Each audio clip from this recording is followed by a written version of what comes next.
Bienvenue à tous dans votre émission culturelle artistique. Pour le compte de ce numéro, je vous ferai découvrir le peintre ivoirien Armand Bois, dont l'exposition Yopougon à Djamé Liberté était présentée à la galerie Cécile Fakouri d'Abidjan jusqu'à la fin août. La seconde partie de cette émission sera consacrée à une talentueuse chanteuse dont je tais le nom pour le moment, histoire de maintenir le suspense. Alors le décor ainsi planté, on se retrouve dans une poignée de secondes pour le développement. À tout de suite.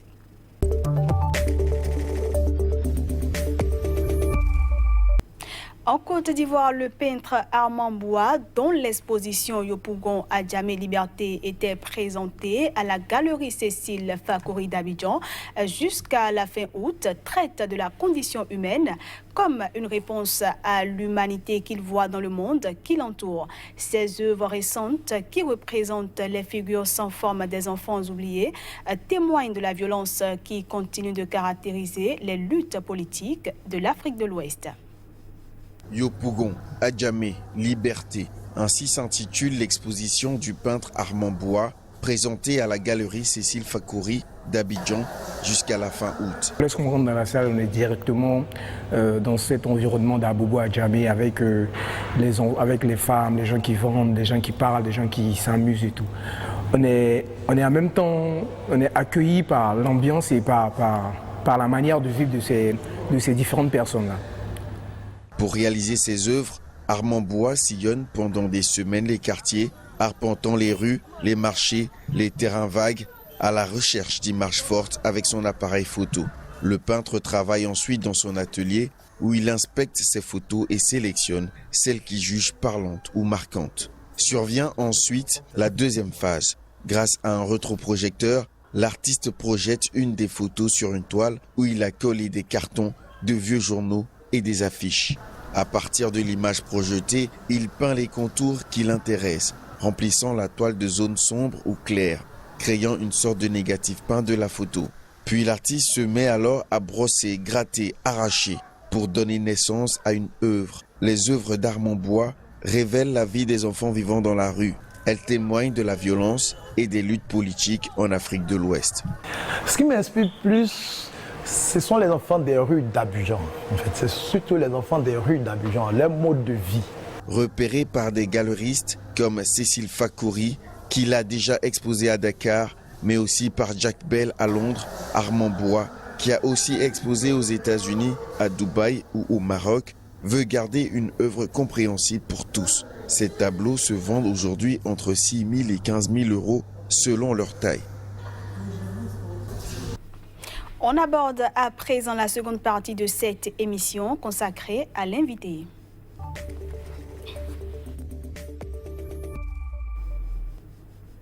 Celle que je reçois ou que j'ai le plaisir de recevoir aujourd'hui est une chanteuse, guitariste, percussionniste, auteure, compositeur et interprète d'origine béninoise. Elle explore de nombreux styles musicaux, notamment le tradi jazz, le blues, la soul et le rock qu'elle fusionne à la musique traditionnelle africaine. Elle, c'est la charmante Koudi Fagbemi. Koudi, bienvenue. Merci. Vous allez bien? Oui, ça va. Et la fatigue? Ça va, on récupère. Je le demande ça parce que vous revenez d'une longue tournée. Comment est-ce que ça s'est passé? Ça s'est très bien passé. J'ai fait la Belgique, la France et l'Australie. Voilà. L'Australie. Alors, il faut dire que Koudi, c'est surtout les spectacles, tant au plan national qu'international. Opter pour le live, c'est-à-dire, c'est une manière pour vous de vous surpasser ou bien de montrer au monde ce que vous valez? Non, pas vraiment ça. En réalité, pour moi, le live me permet d'être moi, d'être libre, de m'exprimer, d'être en contact avec mon public. Et puis voilà, je me sens bien quand je fais le live. Je me sens vivante quand je fais le live. C'est tout. Et il faut dire que Koudi répète beaucoup? Ouais. Combien d'heures de répétition par jour ou par semaine? Déjà toute seule à la maison, je suis à minimum 3-4 heures de répète par jour. Maintenant, avec mes musiciens, on répète au moins 3 fois par semaine. D'accord. Alors, Koudi, vous avez un style vestimentaire assez particulier sur scène. Alors, j'aime bien le pagne. J'aime bien le pagne, bien que le pagne ne soit pas tout à fait africain. Mais j'aime bien le pain, j'aime bien les couleurs et je me sens bien, voilà, avec. Et Koudi Fagbemi, comment est-ce que vous vous êtes retrouvé dans la musique? C'est une très longue histoire parce que j'ai commencé d'abord en tant que danseuse chorégraphe. Et ça, c'était à l'école. Et la toute première fois où j'ai chanté devant un public, un morceau propre à moi, c'était en l'an 2000, au lycée Béonzin. Et c'est suite à cela que j'ai été repêchée par Maman Vivi l'International, qui était là le jour-là, que je salue au passage, et qui m'a récupérée, m'a donné quelques formations de base, m'a appris comment écrire un texte, comment rendre une chanson et tout. Et c'est suite à cela que ça ne s'est plus arrêté. Et je me rappelle très bien le tout premier orchestre que j'ai eu la chance d'avoir. À ce moment-là, c'était les Volcans de la Gendarmerie nationale. J'étais toute petite devant. Et puis après, ça ne s'est plus arrêté. J'ai eu la chance de rencontrer de merveilleuses personnes sur mon chemin qui n'ont pas hésité à me tendre la main. Et au fur et à mesure, je n'arrête pas d'apprendre d'eux. Je dis aussi merci à Sabour. Danielou. Alors, vous êtes allé à une belle école, l'école de vie internationale qu'on ne présente plus. Mais Koudi Fagbemi, qu'est-ce qui vous inspire? Je m'inspire de tout, mais plus du social, de ce que nous vivons tous les jours. Parce que j'ai l'habitude de me voir à travers les autres. Et comme ça, c'est plus facile pour moi d'écrire. J'essaie de me mettre à la place des autres. J'écris plus sur des histoires qui sont plus proches de moi. J'écris plus sur la vie qui est plus proche de la mienne, en fait. Parce que je pense qu'on ne peut que rendre que ce qu'on a vécu. Exactement. Une fois. On peut rendre ce qu'on a vécu une fois qu'avec les mots justes, en fait. Mais imaginez, il y aura toujours un côté biaisé. Donc c'est un peu ça. Sur scène, on vous voit souvent pieds nus. Est-ce une manière pour vous de rendre hommage à Césaria Evora, qui, je peux le dire, est en quelque sorte votre idole? Césaria Evora fait partie des chanteuses que j'écoute beaucoup. Et c'est bizarre, mais c'est quand on a commencé par dire ça que je suis allée voir ses concerts. Ah. En réalité, je suis moi, je reste moi, même si à travers ce que je fais, on retrouve d'autres artistes. C'est un grand honneur, c'est un grand plaisir pour moi. Mais je suis moi, je reste moi. Je chante pieds nus parce que je me sens bien quand je chante pieds nus. Je me sens à l'aise quand je danse pieds nus, voilà. Je ne me stresse pas des poids de chaussures et autres. Et puis voilà. Encore que c'est plus relax pour danser et tout. Exactement, voilà, c'est un peu ça. Il y a, disons, quelques années, vous avez sorti votre tout premier album intitulé Esoro, qui veut dire patience. Ouais. Et là, il y a quelques jours, vous avez sorti le deuxième album, Winner, qui veut dire gagnant. Pourquoi ce titre? C'est vrai que le premier album est sorti en 2011. Et j'ai travaillé tout le temps pour que ce EP puisse sortir là, le Winner. Winner parce que nous sommes en fait, je pense, et je m'engage sur mes mots, que nous sommes à une étape de vie où on a besoin de grandir. De grandir, mais pas grandir en restant stressé.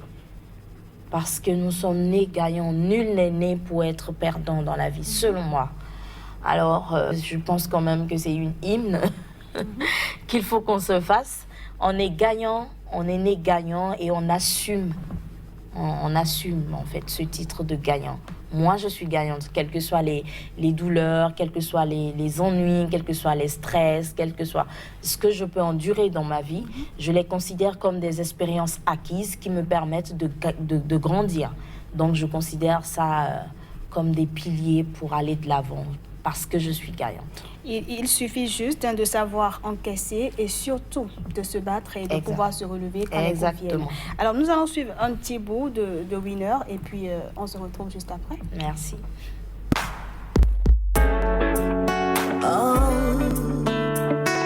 Oh yeah, I am a winner.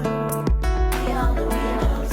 Everything we touch in our life will gain forever. We are the winners. We are the winners. Every loss we engage and we fall down.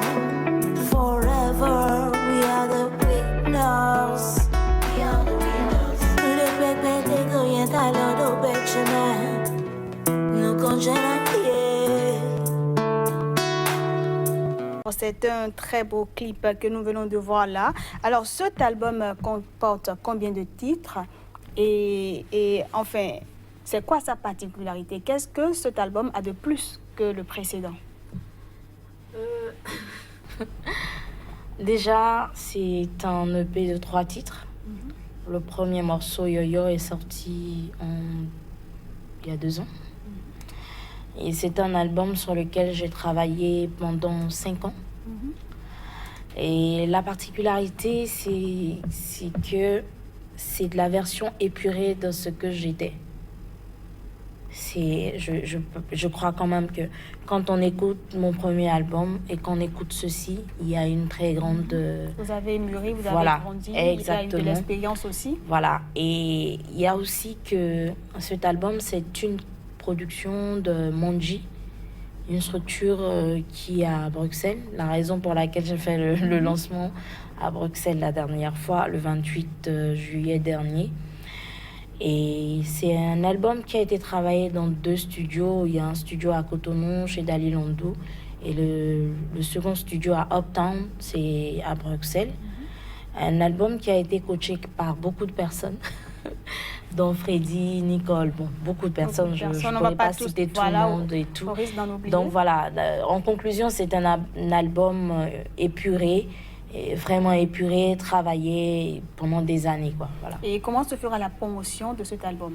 C'est toujours les concerts live, les voyages et tout? Bon, ça va pas, ça ne va pas. Déjà, l'audio est en vente parce que l'audio est distribué par Believe. Donc, je suis distribuée désormais par Believe à travers cet album. Les clips vont passer sur les chaînes de télévision, juste que l'audio ne sera pas vraiment disponible. L'audio sera seulement disponible sur écoute, sur les plateformes digitales. Et puis voilà, on va essayer de mettre le paquet parce qu'on n'y arrive jamais. Alors, Koudifa Gbemi, c'est déjà 18 ans de carrière. Quel bilan vous faites aujourd'hui de votre parcours? Qu'est-ce qu'on peut retenir de votre parcours? 18 ans, 19 ans.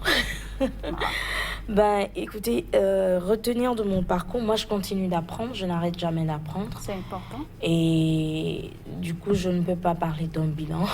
Tout ce que je peux dire, c'est que je ne saurais jamais baisser les bras parce que je continue d'apprendre, je continue de parfaire. Et voilà, on est dans la course, tant qu'on vit, on continue de se battre, quoi. Et très rapidement, Koudi, comment est-ce que vous décririez votre style? Style Koudi. Rien à dire, style Koudi. Juste, c'est plus simple comme ça, parce que quand on va rentrer dans les débats, là... on va pas voilà. en finir. Déjà, je suis le genre de personne qui écoute beaucoup de styles. Je n'ai pas de réserve par rapport au style de musique de tel ou de tel, parce que j'apprends de tout le monde, j'apprends de tout ce que j'écoute et tout. Et c'est à partir de tout ça que je définis ce que j'ai envie d'avoir comme style. Et je ne me lève pas comme ça pour décider de, voilà, je vais faire ça et tout, mais je pars de ce que je ressens. Mon prochain concert, c'est peut-être à 2 ou 3 jours. Ce que je ressens là, à 2 ou 3 jours de l'événement, que je décide, bon voilà, j'adopte tel style et tout. Mais par contre, sur le plan musical, ce que je peux dire, c'est le mix de tout ce qui est soul, jazz, blues, qui sont tous d'origine africaine, mais encore plus mixé avec de la musique traditionnelle.